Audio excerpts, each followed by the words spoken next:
पिछले वीडियो में हमने इन्फ्लेमेटरी बाउल डिजीज़ के बारे में डिस्कस किया था और उसके एक टाइप अल्सरेटिव कोलाइटिस के बारे में डिटेल में आपको जानकारी दी थी। आइए आज इस वीडियो में इन्फ्लेमेटरी बाउल डिजीज़ के दूसरे प्रकार यानी क्रोन्स डिजीज़ के बारे में डिस्कस करेंगे। नमस्कार, मैं हूं डॉक्टर शुचिन बजाज और आज हम बात कर रहे हैं inflammatory bowel disease specifically Crohn's disease के बारे में।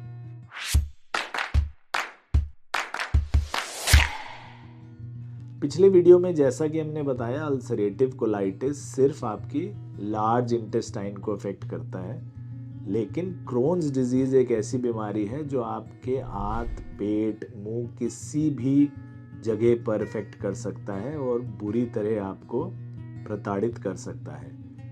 ये माउथ टू एनस यानी कि आपके मुंह से और आपके गुदा द्वार तक कहीं भी अटैक कर सकता है और आपकी आंतों को सूजन में ला सकता है। तो जैसा मैंने बताया, क्योंकि ये कहीं भी हो सकता है तो इसके प्रकार भी जहाँ जहाँ ये कॉमनली होता है उसके ऊपर ही बेस किए गए हैं। तो इसके बेसिकली प्रकार हैं गैस्ट्रोड्यूडेनाइटिस, गैस्ट्रो मतलब पेट और ड्यूडेनम जो आपकी छोटी आंत का पहला हिस्सा है।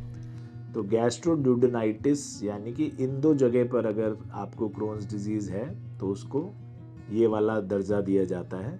अगला है जेजुनोइलियाइटिस यानी कि आपकी छोटी आंत के दूसरे और तीसरे भागों में जो ज़्यादा अफेक्ट करता है, जेजुनम और इलियम। तीसरा है इलियाइटिस जो सिर्फ छोटी आंत के तीसरे भाग में जो कॉमनली अफेक्ट करता है। चौथा है इलियोकोलाइटिस यानी कि छोटी आंत में भी और बड़ी आंत में भी दोनों में इफेक्ट करता है। और पांचवा है क्रोन्स कोलाइटिस यानी जो सिर्फ बड़ी आंत पर असर करता है। तो इस क्रोन्स डिजीज के सिम्टम्स क्या क्या हैं, कैसे आपको पता चलेगा कि क्रोन्स डिजीज है? सबसे कॉमन जैसे मैंने बताया, बार बार लैट्रिन आना, पतली लैट्रिन आना, आपको डायरिया जैसे सिम्टम्स कॉमनली होना और लॉन्ग स्टैंडिंग होना। दूसरा सिम्टम है माउथ में अल्सर हो जाना, मुंह में सोर्स हो जाना, अल्सर्स हो जाना, क्रैम्प्स आना पेट में बहुत तेज़, ऐसा लगना कि बार बार लैट्रिन जाना पड़ेगा, अर्जेंटली जाना पड़ेगा। कई बार ऐसा लगना कि लैट्रिन की लेकिन पूरी तरह नहीं हुई तो बार बार बैठना पड़ेगा। फीवर आ जाना, वेट लॉस होना, एपेटाइट लूज़ कर जाना, या बहुत सीवियर सिम्टम्स में आपके बहुत ज़्यादा पेट में अल्सर बन जाना और बहुत सीवियर में पेट में कई बार आंत फट भी जाती है तो पेट में बहुत ज़्यादा दर्द होना और स्वेलिंग पेट का पूरी तरह सूज जाना। ये काफ़ी सारे ऐसे सिम्टम्स हैं जो क्रोन्स डिजीज़ की तरफ दर्शा सकते हैं। तो किन किन लोगों को ये क्रोन्स डिजीज़ होती है? यूजुअली जो लोग एडवांस्ड कंट्रीज़ में रहते हैं, आपका एड्रेस से बहुत फ़र्क पड़ता है, जो बहुत प्योर पानी पीते हैं, जो बिल्कुल आरओ फिल्टर्ड पानी पी रहे हैं, कोई उसमें बैक्टीरिया कोई इन्फेक्शन नहीं है, तो उनमें ये ज़्यादा देखी जाती है। तो एडवांस्ड कंट्रीज़ जैसे यूएस में, यूरोप में इसका इंसिडेंस बहुत हाई है और जो वाइट लोग हैं उनमें ज़्यादा है compare to brown and black people. Age ये करीब 15 साल से 30 साल के लोगों में सबसे ज़्यादा दिखी जाती है, तभी ये डेवलप होती है और आगे फिर लाइफ लॉन्ग चलती रहती है। जेनेटिक्स भी इसमें इम्पॉर्टेंट है, अगर आपके परिवार में किसी को है तो आपके होने के चांसेस ज़्यादा हैं। स्मोकिंग एक ऐसी चीज़ है जो क्रोन्स डिजीज़ की कॉम्प्लिकेशन, सीवियरिटी बहुत ज़्यादा बढ़ा देती है और स्मोकर्स में क्रोन्स डिजीज़ होने के चांसेस ऑलमोस्ट 4 गुना ज़्यादा है नॉन स्मोकर से। तो अगर आप स्मोकिंग करते हैं तो उसको तुरंत छोड़ दें, क्योंकि उसमें क्रोन्स डिजीज़ होने के चांसेस बहुत ज़्यादा हैं और अगर वो हो तो उसकी सीवियरिटी होने के चांसेस भी बहुत ज़्यादा हैं। स्ट्रेस और क्रोन्स डिजीज़ का काफ़ी स्ट्रॉन्ग रिलेशन माना गया है।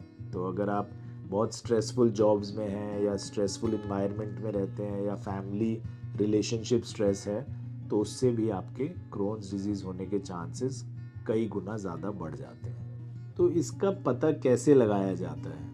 जैसा कि हमने अल्सरेटिव कोलाइटिस के बारे में भी बात की थी, इसमें भी आपके डॉक्टर कुछ ब्लड टेस्ट लिख सकते हैं, कुछ स्कैन्स करा सकते हैं, लेकिन गोल्ड स्टैंडर्ड इसमें अंदर कोलोनोस्कोपी करके बायोप्सी लेना ही है, यानी कि एक दूरबीन या कोलोनोस्कोप या अपर जीआई एंडोस्कोप हम डालकर, डिपेंडिंग ऑन आपके सिम्टम्स कहाँ हैं, और उसकी आपकी आंत की बायोप्सी लेकर बाहर आते हैं और उस बायोप्सी को हम स्टडी करते हैं स्लाइड पर, और उससे पता चलता है कि आपको क्रोन्स डिजीज़ है कि नहीं। एक बार जब डायग्नोसिस बन जाता है तो उसका इलाज करना बहुत ज़रूरी है। और अनफॉर्चुनेटली क्रोन्स डिजीज़ जैसे कि बाकी ऑटो इम्यून डिजीज़ हैं जिसमें कि बॉडी अपने आप ही आपस में लड़ती जा रही है, उसके इलाज बहुत ज़्यादा कन्विंसिंग और बहुत ज़्यादा क्यूरेटिव नहीं है। तो ये लाइफ लॉन्ग डिजीज़ है, हम इसको मैनेज कर सकते हैं, क्योर करना बहुत मुश्किल है। तो हम कोशिश कर सकते हैं कि आपके सिम्टम्स कम से कम रहें, आप अच्छी से अच्छी लाइफ लीड कर सकें, एक्टिव लाइफ लीड कर सकें। लेकिन ये कहना कि हम इसको पूरी तरह क्योर कर देंगे, हटा देंगे, ये थोड़ा मुश्किल है। तो इसमें हम आपको non steroidal anti inflammatory drugs देते हैं कॉमनली, जैसे पैरासीटामोल एक बहुत सबसे कॉमन एनसैड जिसको हम बोलते हैं। एंटी डायरियल मेडिसिन देते हैं कि बार बार आपको अगर डायरिया हो रहा है तो उसको रोकने के लिए दवाई देते हैं। कुछ एंटीबायोटिक्स देते हैं ताकि सुपर एडेड इन्फेक्शंस ना हो, और कुछ ऐसी और भी कॉमन दवाइयाँ हैं जो आपके डॉक्टर ज़रूर आपको लिखेंगे। अगर उनसे नहीं असर होता है या आपकी बीमारी बढ़ती जाती है तो डॉक्टर सर्जरी भी प्रेस्क्राइब कर सकते हैं, जिसमें आपका जो सबसे ज़्यादा इन्फ्लेम्ड पार्ट है या जहाँ सबसे ज़्यादा स्वेलिंग, सूजन है, अल्सर्स हैं, उसको हम काट कर बाहर भी निकाल सकते हैं ताकि वो बीमारी और ना फैले और आपको और ज़्यादा कॉम्प्लिकेशंस ना हो। इस बीमारी में like in all other bowel disease हो सकता है कि हम आपको कंप्लीट बावल रेस्ट पे भी डाल दें, कि भाई आपके बावल में बिल्कुल हाथों में कोई हम उनको काम करने के लिए मजबूर ना करें ताकि वो रेस्ट करें और धीरे धीरे खुद हील करें। तो इसमें हम आपको कई बार लिक्विड ओनली डाइट पर डाल देते हैं या बिल्कुल खाना पीना बंद कर देते हैं। डाइट के इसमें बहुत सारे और क्राइटेरिया हैं और बहुत इम्पॉर्टेंट है डाइट इसके इलाज में और कंट्रोल में। और इसके लिए हम अगले वीडियो में आपसे मिलवाएंगे हमारी कोलीग को, जो डाइट के बारे में बहुत डिटेल में आपको बताएंगी, और आई होप कि उस वीडियो से आपको बहुत हेल्प मिलेगी अपने इन्फ्लेमेटरी बाउल डिजीज़ को मैनेज करने में। तो उम्मीद है कि इस वीडियो से आपको inflammatory bowel disease specially Crohn's disease के बारे में काफ़ी जानकारी मिली होगी।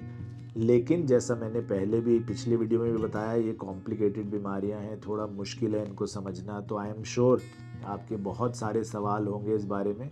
तो जो भी सवाल हो नीचे कमेंट सेक्शन में ज़रूर लिखें, चैनल को सब्सक्राइब ज़रूर करें ताकि हम आपके साथ और डिटेल्ड इन्फॉर्मेशन शेयर कर सकें, और सभी सवालों का जवाब हम और हमारी टीम जल्द से जल्द आकर आपको वापस देंगे। स्वस्थ रहें, मस्त रहें, मिलेंगे जल्द ही नेक्स्ट वीडियो में। नमस्कार।